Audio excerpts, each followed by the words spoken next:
and that's why I joined. I joined out of a need to connect to the community. And unbelievable today. Wow, 10 plus.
A culture of belonging and engagement. Not only did we see that many individuals who answered that question, and thank you, audience, for doing that this evening, they talked about stronger member retention. You said, I've been in it because of the strong relationships. They talked about deeper collaboration on projects, and you said service was key, a key essential and an element that you still foster today. They talked about greater community impact. And that's ironic because, today I was on a call with some international Rotary relationships, and they were talking about that community relationship, the input and the output, right? When we talk about you being in Rotary since 2012, and Addie setting that up for us, your career has been incredible. I consider you my little brother from Harvard now. I want you all listeners to know that this is a Harvard grad, and you have a very diverse commitment to the vision of Rotary and where it is going. And it has become important that you share your story. One, because we are always talking about getting younger members in Rotary. But when we think about, looking and loving Rotary the way you do, how do you feel that that word belonging has really fostered that relationship in how you have extended and expanded your reach? Yes, that's a really great question.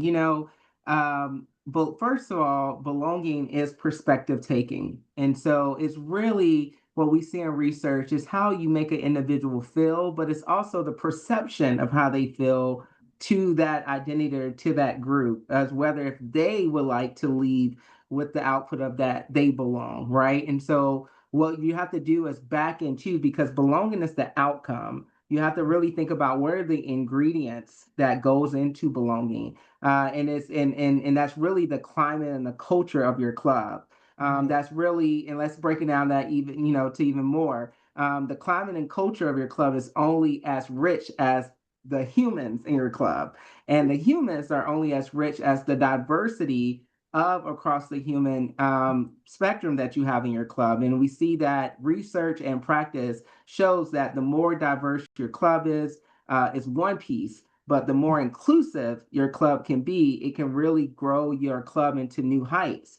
And Right. so in research and in practice, we've been able to see that, Rotary International as a whole, we are a very diverse group, is our core value. But when we start to get and look within the United States and look in some of the demographics, we are starting to see representation across the spectrum of all identity groups could be not reflective of the communities that we serve. And so we start to ask the question and be curious. Why is that? What can we do to evolve and think about, the equitable lens? And so Rotary has been really great with great practices of flexible club models, and all the great things to help us evolve. But to get to your question around the belonging and what that meant for me is that when I came into a club, I was the one of the youngest members. I actually didn't see many people who looked like me from a skin tone and complexion, but I was able to like find my connection and identity to who I already was to the club. So I had to spend a little more energy and effort to make that connection to ensure that I felt like this was a club for me. And I didn't always feel that way, but instead of complaining about it or leaving the club, I remain committed to Yeah. be that change, because I wanted other people who look like me selfishly and other younger people to experience the greatness that Rotary had to offer. And Rotary offered to me at that time, it says service above self. That's what everyone said, right? Service above self. But I really didn't know what that meant because I was still trying to understand. And I think this is something that as Rotarians we can do better when we talk to potential members is what is our value proposition? Some people connect to Rotary for service, fellowship. Some are trying to continue to, relive their purpose or find their purpose. And we have to be able to package this so a new member or a person you're attracting can really understand that, Rotary is multifaceted. And if you want to find your why in Rotary, we offer that. But that was not presented to me. It was presented like here's the things you need to do to be the member, and we do great stuff and go at it, and that can be a little scary. And so I believe because I know who I was and whose I am, I was able to find my connection into Rotary that result to a home that's belonging for me locally and globally. Yeah, yes. And very much so globally because you got in there and you cultivated your own initiatives. I love even when you came on, you identified who you were. This good looking, handsome gentleman, right? Someone that is recognizable. But you also have done something very unique and you've added a little bit of jazz to your introduction, and that is this bow tie. I'm sure that everyone knows you by the bow tie. So if you came into a room without one, that might be a little bit of a challenge. But where did that style come from? What made that connection? I think everybody wants to know about that. So great question, because I've not always wore bow ties. I didn't grow up around bow ties. I'm actually from the inner city of South Carolina. I was raised in the housing projects there. Yes. And I didn't I didn't really see ties. But I when I started to become go into grad school, I really started to get exposed to other, sectors and of course becoming a researcher in the academic space, and being around other doctors. I did see the bow ties, but really that shift for me happened. A lot of people don't know this, is that when I went and I conducted a study when I went to Morehouse College. And if you're not familiar with Morehouse College, is one of the premier African American institution for men, collegiate in Atlanta, Georgia.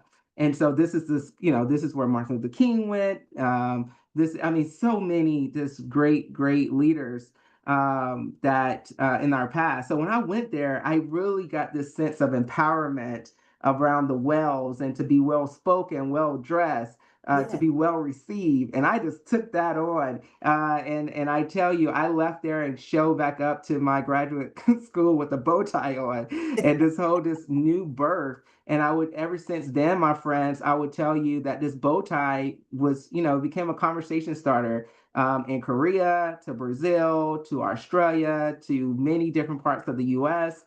It became a conversation starter. And so I was able to allow this to be a connection into humanity. And so that's what I leverage the bow tie as. I wear it. It's now become a phenomenon and a concept and a philosophy. And it's how I engage with everyday dialogue. And it's actually an acronym of how you can live life, which is be mentally present. How many of you all know you can be mentally present and I'm sorry, physically present and mentally absent? Yes. Okay, so that's rule number one, be mentally present. The O stands for open to new ideas. What if we woke up every day with an open heart and an open mind? I know that's uncomfortable for some people, but when you go into an experience with an open mind and an open heart, you kind of create this space to be vulnerable and to also receive what humanity would like to give to you. And then the W stands for willing to engage. And see, and many times in our spaces, we want to receive, but we forget that we also have a story to share. Like, so willing to tell your story, willing to go across differences and engage with someone who doesn't look like yourself. And then the most challenging part of this craft here is what people say is this knot in the middle, how to make the knot. And that's why I tell people when you go into experiences and difficult conversations, it's important to make the knot, but not the knot in your stomach. I'm talking about the TIE. How do you tie it together? How do you leave the conversation and experience better than you came? And that's the bow tie way. And that's my encouragement to you all when you see this bow tie or you hear about bow ties, is thinking about, it's not about what you wear around your neck, but it's what you practice every day in your behaviors of really trying to grow to be better than the day before. And so that's the bow tie philosophy and why I continue to wear them. I And they love it. don't get in I the love way it. when I eat my chicken. Yeah, hey, yeah. You know, that's the message. I hope that all of our listeners heard that message that it's not just a bow tie, but there is a message that keeps us connected. And so let's, tie into right now our audience with our second poll question. Which area should your club prioritize to build engagement and belonging? Let's see how they are going to answer this question. Okay. Yeah, because it's important as we look at prioritizing to build engagement and belonging. And I love that you said that that was a way that it made a connection for you. So, panelists, here we are seeing this, and we hope now our audience is so that they can give us a little guidance on what they are expanding the DEI initiatives, offering Mhm. more flexible meeting options, encouraging member-led projects, creating more spaces for authentic connections, and recognizing and celebrating individual contributions. All right, audience, all of our Rotarians in zone 25B and 29, as well as those who have come to visit with us tonight. Let's see. Oh, so Dr. Todd, did you see how they're seeing that celebration is high?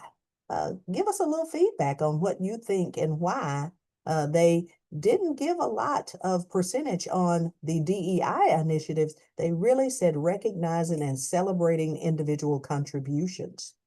And I like that. Yeah, well, this is interesting. And I think it's once again it's about lived experience and perception here and perspective. And arguably when you're prioritizing D&I, you really got to think about like what does that mean for people? And the goal is if you prioritize that you have D&I baked into everything. It should be a part of who we are and as we show up as Rotarians to help better our communities. Because we actually can achieve service.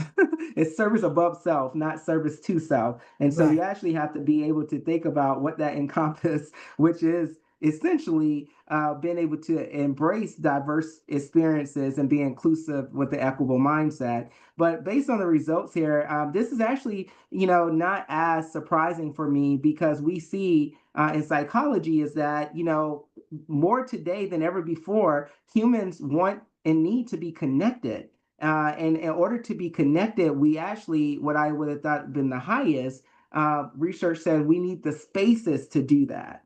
Mhm. right? And the spaces is not the spaces necessarily, it's not wrong to have a virtual summit or virtual connection, but you need more of the physical spaces to be in community. And Mm. something powerful happened. That's why this model of club meetings, whether it's, online or in person, that social exchange is so incredible to ensuring that your club is elevating and your club is retaining and also being able to have that growth because people feel connected.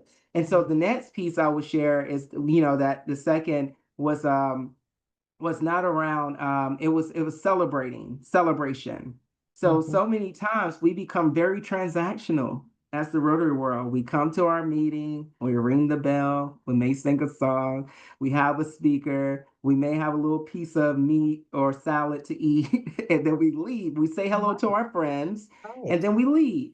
But what we're also saying as research is that we have to do better at acknowledging the wins in our club. And I know this could be challenging for certain cultures, or certain club cultures, but think about when the last time you really heard members talk about each other and celebrate the milestones that they're doing outside the club, Yes, yes. right? That's one piece of feeling connected. And what I learned from this, my friend, is that people want to feel connected and people want to feel love.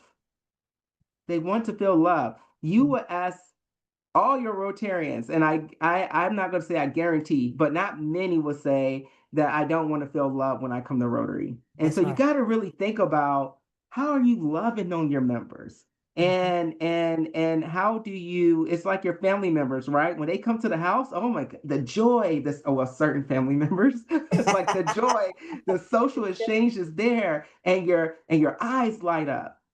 How can you make your Rotary members' eyes light up?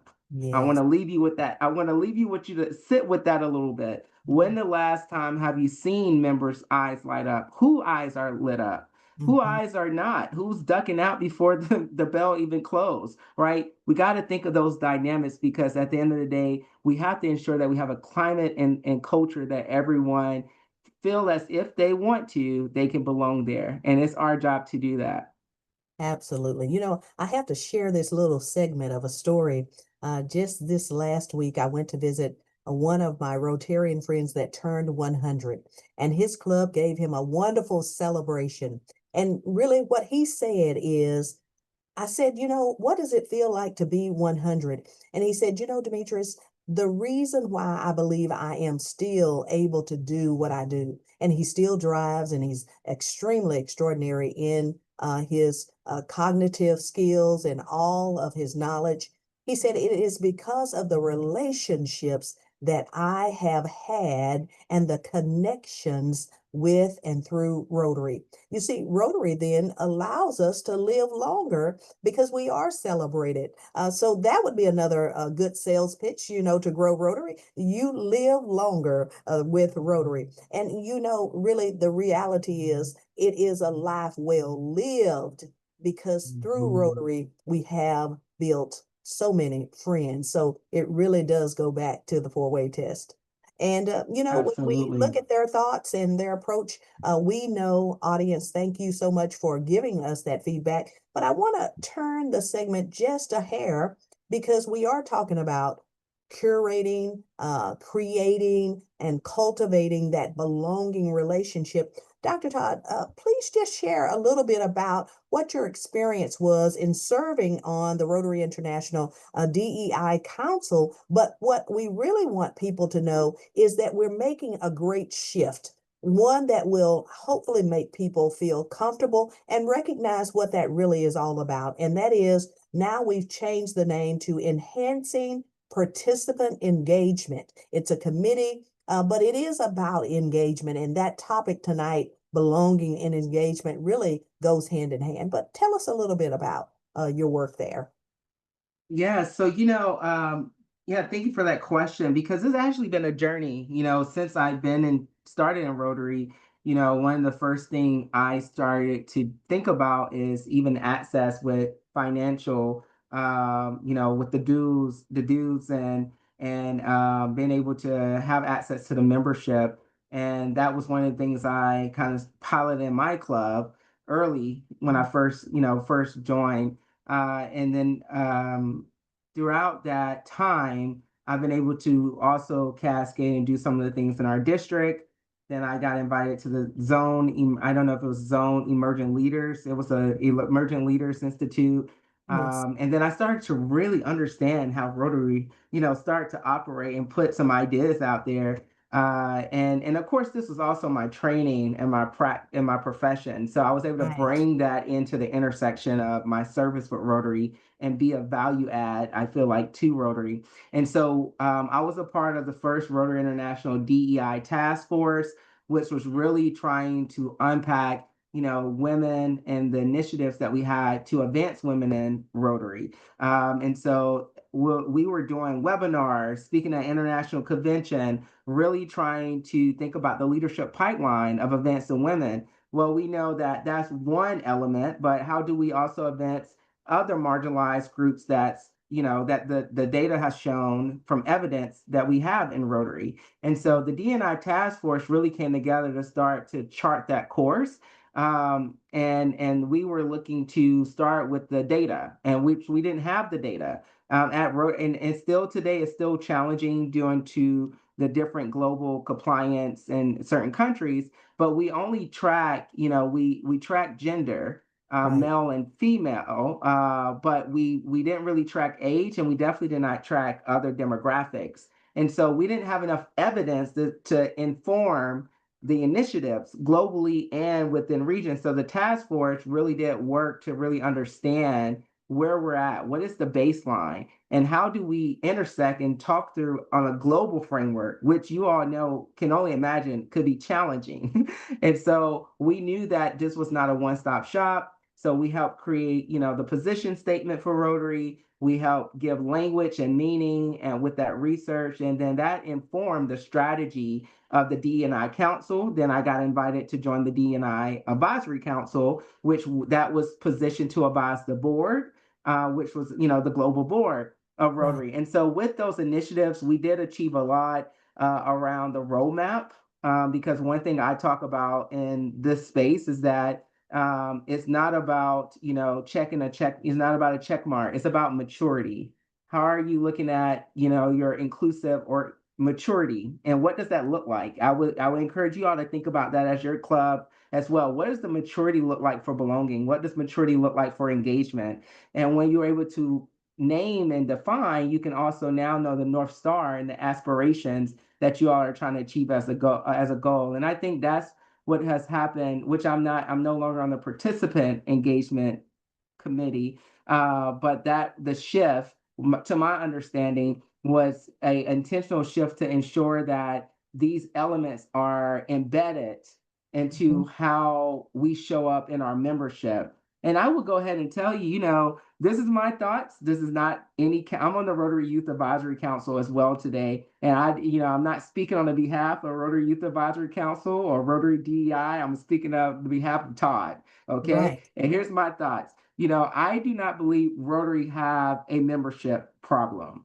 I believe that Rotary have a value proposition and belonging problem, and membership numbers are the symptom. And Hmm. I'm going to say that we have an opportunity because Rotary in the US, by being on this committee, I have been able to learn a lot. In the Rotary in the US, we've made progress on membership. I know our numbers are lower, but we made progress on membership growth and belonging. But even this whole name of the conversation of mastery, I started to think about mastery. Wow, that's really that's an aspirational goal. But what does that imply when you kind of master this? And in my head, that's a level of consistency, cultural alignment, and measurable outcomes that simply, we're just not there yet, right? And so these are things that we got to think about. And if anything, Rotary is in the middle of this long overdue shift, if you will, from recruitment to relevance. Hmm. How are we being relevant to our community? How are we being relevant to members? And that transition is uneven across the clubs and districts in the US. You know, how are we are relevant? I always use the metaphor of the Lion King, the Pride Rock. You know, we want all the Rotary members to join the Pride Rock. And we tell people about the Pride Rock and the Lion King, right? The movie. But what I Yes, tell Rotarians is how many of us go to the elephant graveyard? right. That's where we need to go. We need to go where the sun doesn't shine, because that's where I would say Rotary is needed the most in our communities. And if we can start to be relevant to the most marginalized identity in our backyard, I think Rotary's on, we will hit strides, because that will bottleneck up to how we show up with our member proposition to all people. Because if you can treat kindness, it's just like if you can have kindness for the person who's most outside of your yard and family, imagine when they get in your yard or in your family, what type of treatment they will have. And that is the connection that we're trying to continue to strengthen, because we have the potential. We do have the potential. We made strides and clear, like we have communication about DEI that was all over the websites, and everybody was talking about it in clubs and having a DEI chair, DEI committee, DEI. I was talking, I mean, I really was talking like every other day. But now I Right. don't hear about it as much, right? And so you would say, well, what happened, Todd? Oh, I don't know. I'm asking you the question. What happened? I don't know. But I have a thought. But what I am trying to share is that we have to ensure that this is not, that we're just not riding the wave.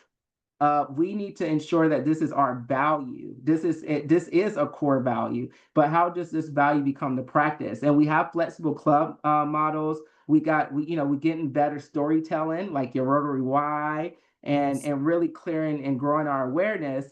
But we still are a little far away, because, as I said, the belonging is inconsistent. Some clubs, I've been to a lot. Some clubs are warm and inclusive. Others still operate like, closed social circles, and I'm just speaking truth, because I'm a truth teller. And my grandma said, when you know better, you do better. Membership growth is uneven. Many clubs grow only through replacing losses, and they're not expanding. Like, these are things that we're seeing. And the DEI commitment varies. It varies based on culture and commitment of the leadership. And we really do think that we have to start thinking about the data, and how do we use data to inform our decisions. I mean, Rotary Club is an organization, and we have a lot of business leaders and all these experts, but sometimes we don't bring that to Rotary. I don't know what happens. We just gotta just let it go. And I'm gonna land here to say is that, Rotary Challenge is not that people don't want to serve. We do know that. It's that people want to serve in environments where they feel seen, valued, and able to continue and contribute authentic, an authentic version of themselves. That's what we see with this generation that is coming, is that if they don't see themselves, if they don't feel seen, Mhm. they see this as not an opportunity for they're going to spend their time and be burnt out. And so we got to really think about how are we continue to transition so we can remain here another 100 years. I love that. You know, people do want to be seen. They want to be recognized, not just because of what they're doing, but who they are. And so I think you really, in that, we have multiple nuggets that we were able to pull away from. What I thought was quite interesting is that we don't have a membership problem. Because we're not looking at it just as the individuality, but it's where can we go to grow? And, I Absolutely. really respect and recognize some of those former leaders that have been in this position of Rotary membership coordinator, because they really became very, very innovative in new ways to create Rotary clubs. And now we have this new tool, the Rotary Club Creation, new club creation application. It's an app that you can download for Androids or for Apple and iOS. And so that is now saying that if you can't see yourself in that club, you can create your own. And I think that that's another really interesting part of the authentic connection and belonging. As we've talked about your journey, We've seen the authentic self of Todd, and you've created a wonderful brand. And branding is extremely important. But tell us a little bit more about you joined Rotary to make those connections. It's been on multiple levels and various perspectives. What could we say for new members coming in would be a part of that why? What are we looking for in the why?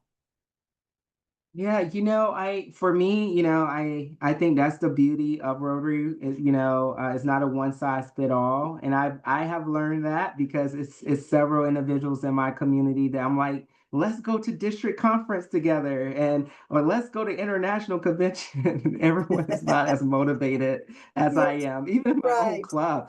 Do you know, I mean, you all know this as membership coordinators and leaders, how many club members have never touched, district or This international assembly, right, right? right. And so I have learned that my why into Rotary is not the same as everyone else's why, and I'm okay with that. Mhm, But what I try to encourage and inspire everyone is that it are you creating the space for mhm, people to acknowledge their why and feel that is a connection to Rotary. And I think so many times that, we shouldn't be able to, wait 3 or 5 years to finally have that light bulb moment because mhm, we see members leave after the third meeting, if that, if they want to stay, after that third meeting, if they're still trying to figure it out, they actually have made their mind up on the first round. That first impression, when right. they come into the club, that's already going into their unconsciousness of saying, oh, do I like this? Do I don't? What, oh, all these things.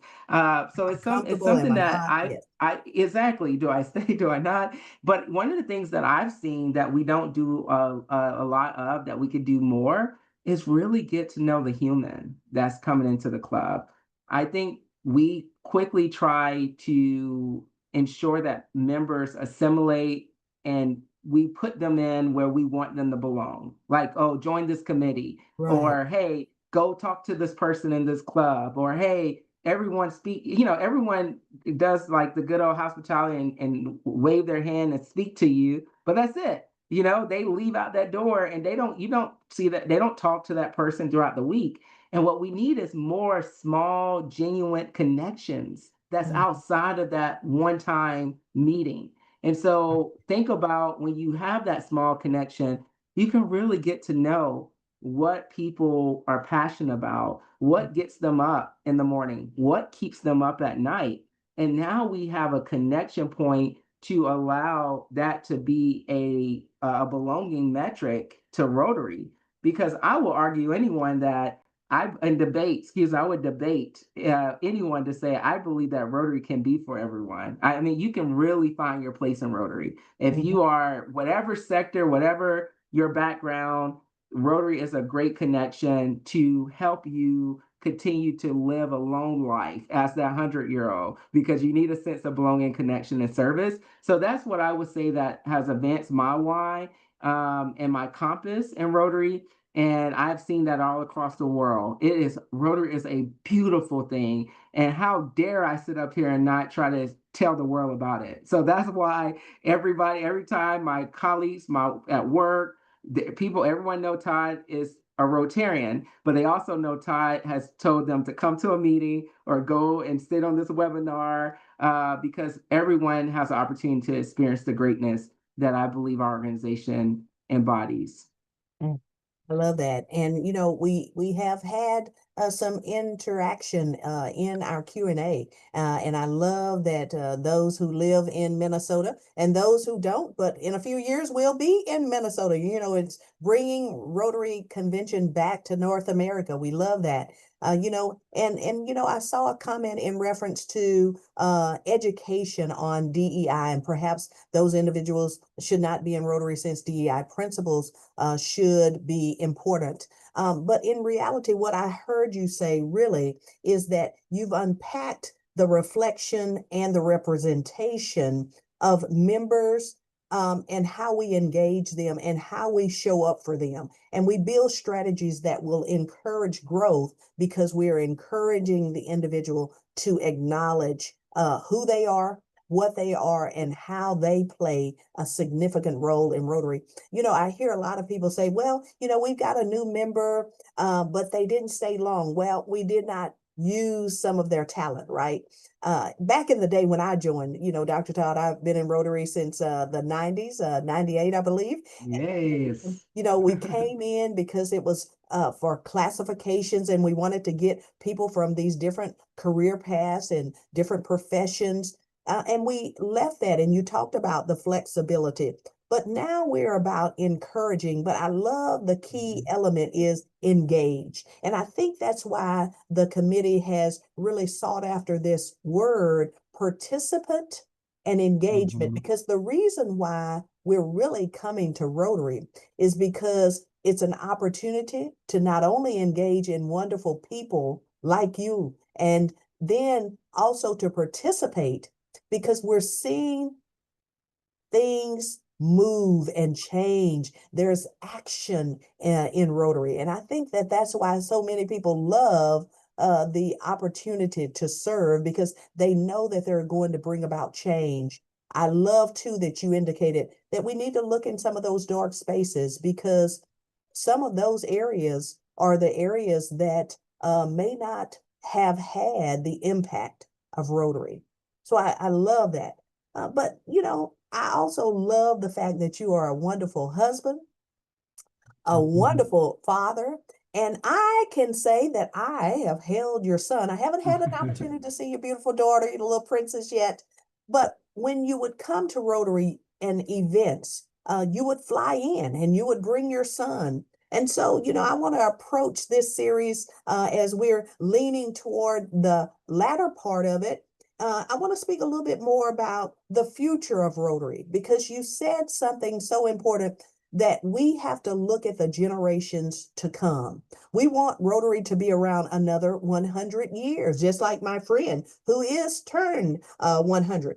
But if we took a moment to just share Rotary and your journey, in the fact of the privilege to meet your baby, your son, who's now, I believe, about 5 or going to be 5. Yeah, he's 4. Yeah, he'll be 4, he's 5 next 4, year. He's yes. 4. You're good. Yes. Yes. And so, how do we attract younger generations? But what would you leave for him in that legacy? What would you be saying? I think we had a moment to share and reflect that you would want him to seek Rotary, but you also want Rotary to seek him. Yes, Yes. So, absolutely. so, Well, so how would yeah, you been a sum young that up? father, and whether you have a little human or anything you care about, like it's a precious jewel. And I'm so blessed and privileged to have an opportunity to be a father and a husband.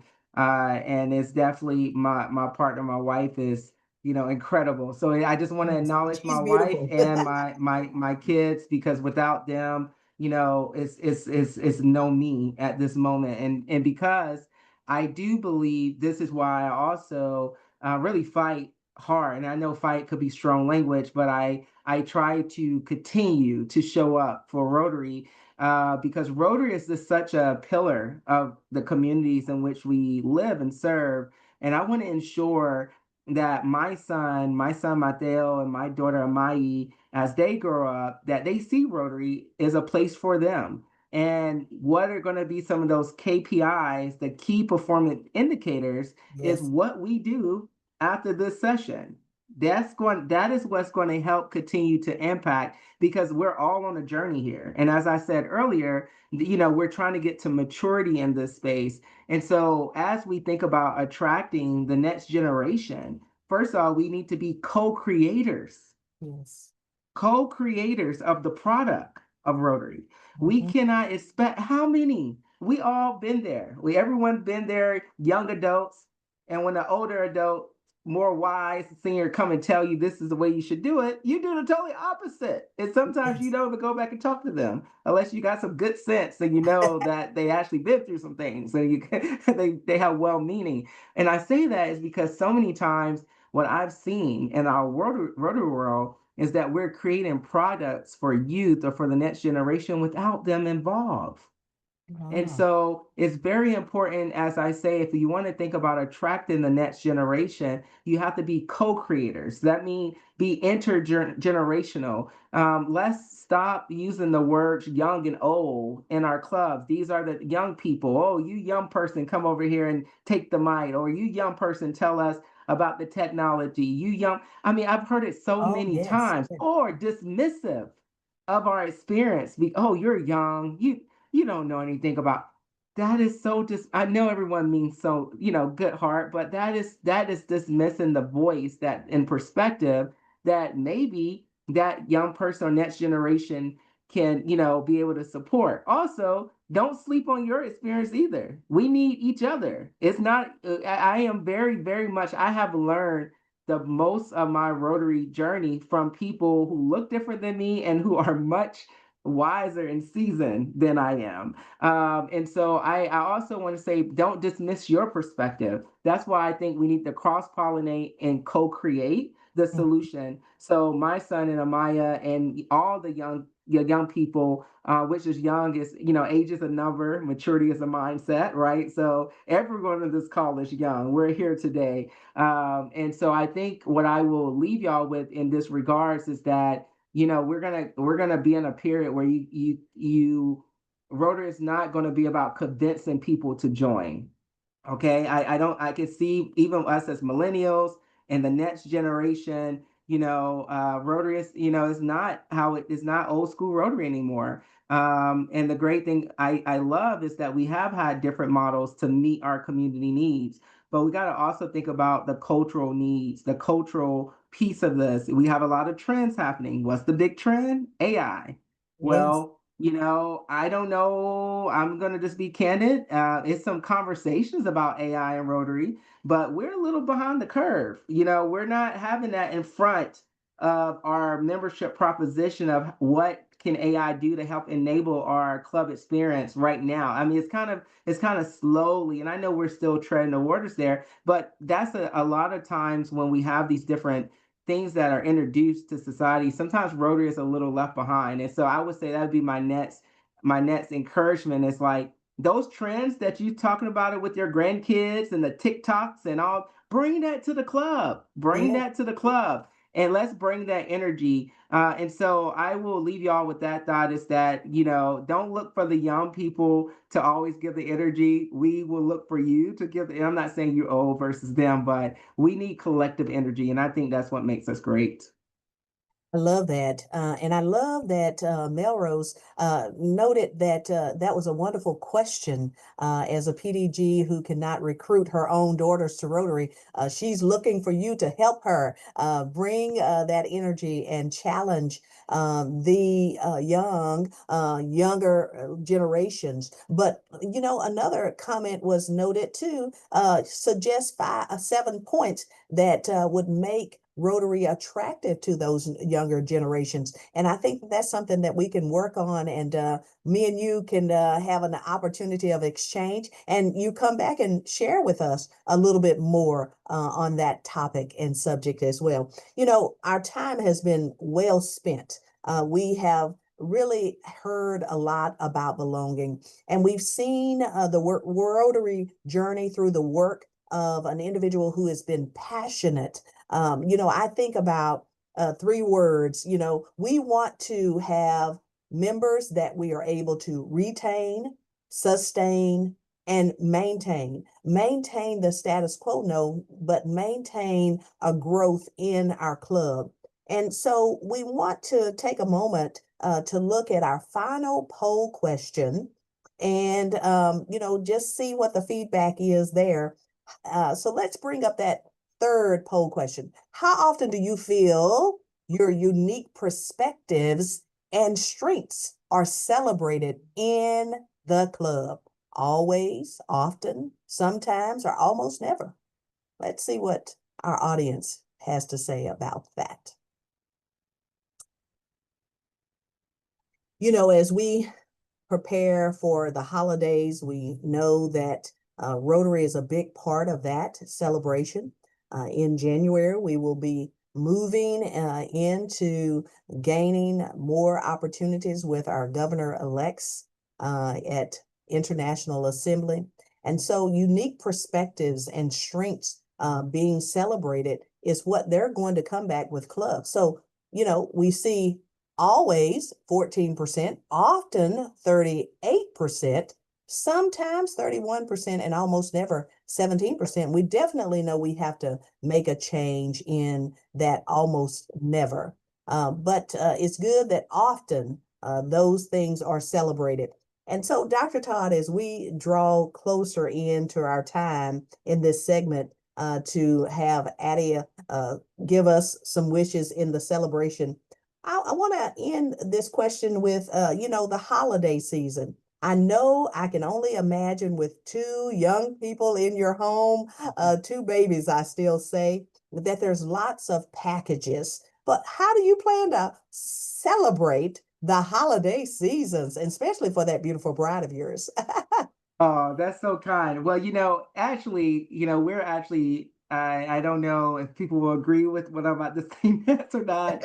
But first, I do, we celebrate the holidays, Kwanzaa, always the King's Day. I mean, it's a full blown 30 days of Yes. celebration. But one of the things that we have lifted up as our tradition, our little small family tradition, we actually rewrap Mateo's favorite books and we put them Oh, under the tree from our library, and he gets to for the 30 days of December, he gets to open up a book every night, and he's so excited because they're all his favorite books, yes. and we get to read it every night. And then on the night before Christmas, he picked three toys to wrap and give away, and we actually give that away to the shelter as we go into the new year. And so that's, we're going to continue that tradition, and that's how we, celebrate from the recognition and reflection of joy that we have for each other and the world, in our communities in which we serve and live. And so that's I look forward to seeing Amaya continue to light up. She's already pulling, things off the tree, and Yes. she's 13 months or 14 months, so she's walking and doing all the things. So really, really excited about just being with family and friends. And I'm just telling you all, as we kind of land this, wrap this up. This has been a tough year for Yes. all of us on this call.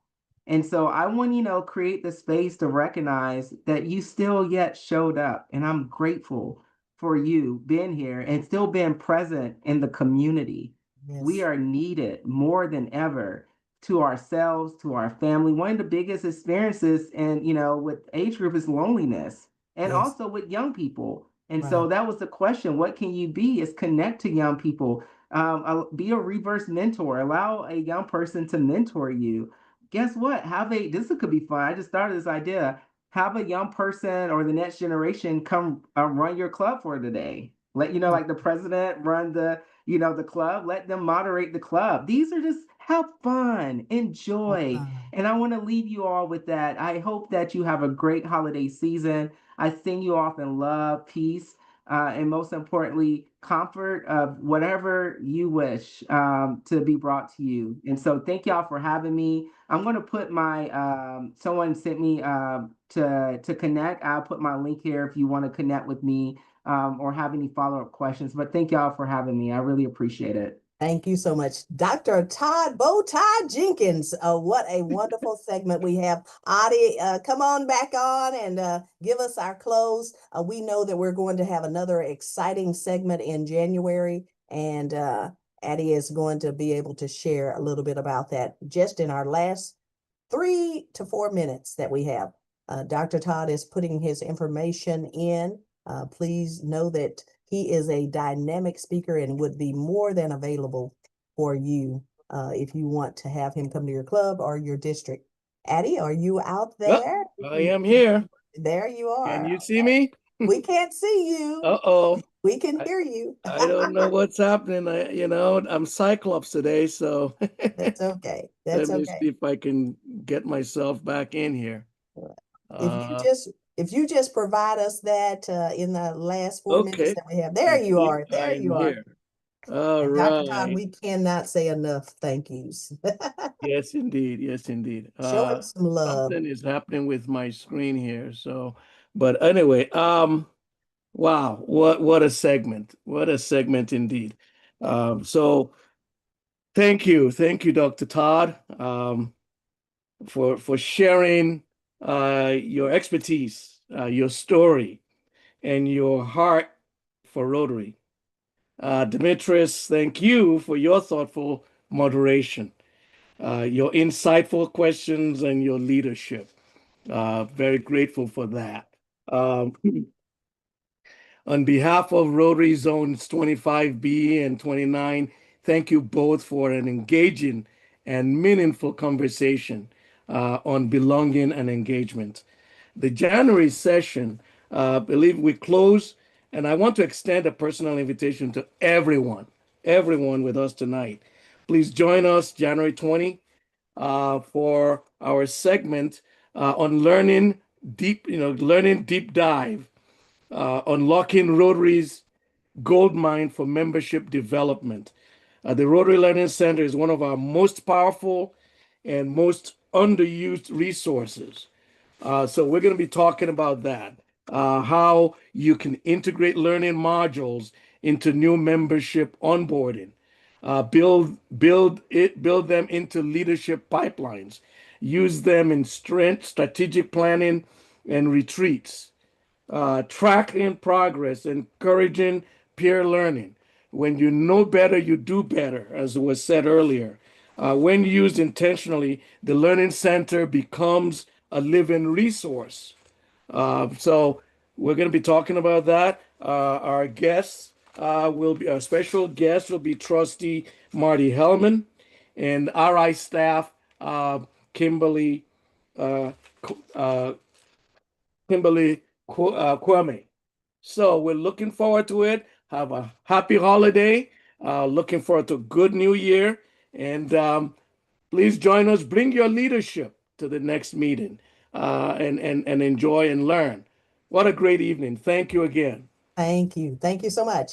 We look forward to seeing you soon. Happy